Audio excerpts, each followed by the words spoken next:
And for those of you who are watching, well, thank you for being with us. This comes to you from the Arlington Institute, which is a little think tank that we put together about 35 years ago. And we're located outside of Washington and Baltimore in the Appalachian Mountains of West Virginia in a small town called Berkeley Springs.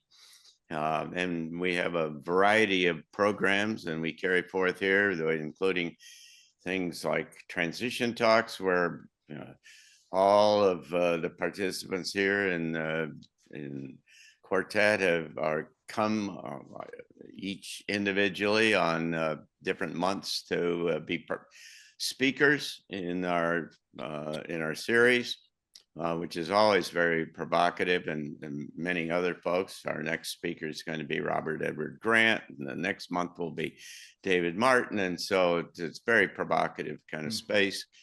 We have a number of other kind of programs. You can find out all about it at arlingtoninstitute.org, and we encourage you to go there.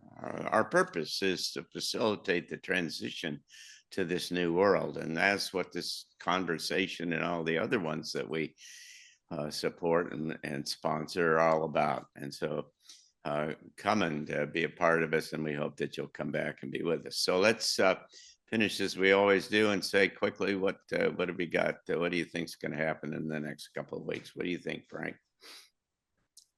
Well, I watching kind of the world situation developed with respect to warfare in the Ukraine, hostages in the Israel, Hamas conflict, and right now in Germany, there's been another government elected, and they're trying to find their feet. It's interesting to kind of to watch how this is, if it's going to be captured and controlled, or if it's going to be further broken apart and lead into more, chaos, or let's just say disorganization or disarray. That'll be interesting to watch, I think. And I think if people want, as they're watching it, if they feel they're getting anxiety, my advice would be, try to set yourself your own little personal goals, and remind yourself of what those maybe top 3 things are per day that you want to do, and make sure that you spend a significant part of your day to do them, to accomplish those things, and trust that the world will take care of itself, and it'll somehow still be there, because you'll be focused on another state of consciousness, and you'll be raising the frequency of the planet in your own unique way. And one of the things that came to me with government. Frank, what's going to happen in the next 2 weeks? What's going to happen? That's the question right here. What's going to happen? What do you predict is going to happen in the next 2 weeks?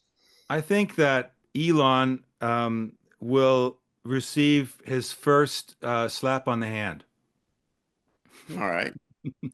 Good. Penny, what's going to happen in the next 2 weeks? Well, I have a couple things I see. The first thing was not so good. It was the death of Pope Francis. The next thing is not so good. It was a false flag effort that doesn't go very well. May backfire terribly, wonderfully, terribly, completely. So I see a bunch of earthquakes continuing. People need to pay attention there. And the last thing was the ongoing slow motion collapse of England into chaos and anarchy. Wow. That was interesting. Yeah. like, oh, right. man. What do you think? Yeah, Penny, they're already calling England a failed state. That's the term that's being used in the media. So next 2 weeks, I'm going to be really specific. Geopolitically, I see 2 things happening. I think we have just seen behind the scenes and now publicly the green light to take out the nuclear capabilities in Iran. I think you're going to see a joint military maneuver, and Iran will lose those nuclear research facilities. I think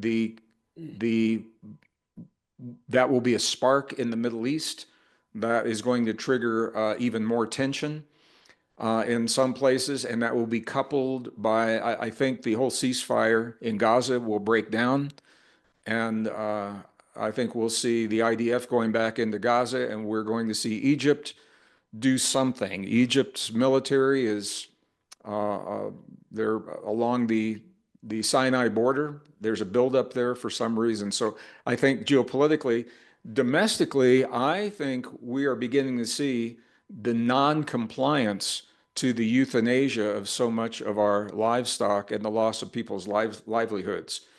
They are not, the ranchers aren't complaining about taking out infected livestock. What they're being required to do is kill entire herds, or in this case, flocks of their hens, going back, generations, and they're losing a family business, and it is a very cruel thing that they are doing, and there are people now saying we are not going to do that, pushing back against the FDA. So I think no, USDA, U.S. Department of Agriculture.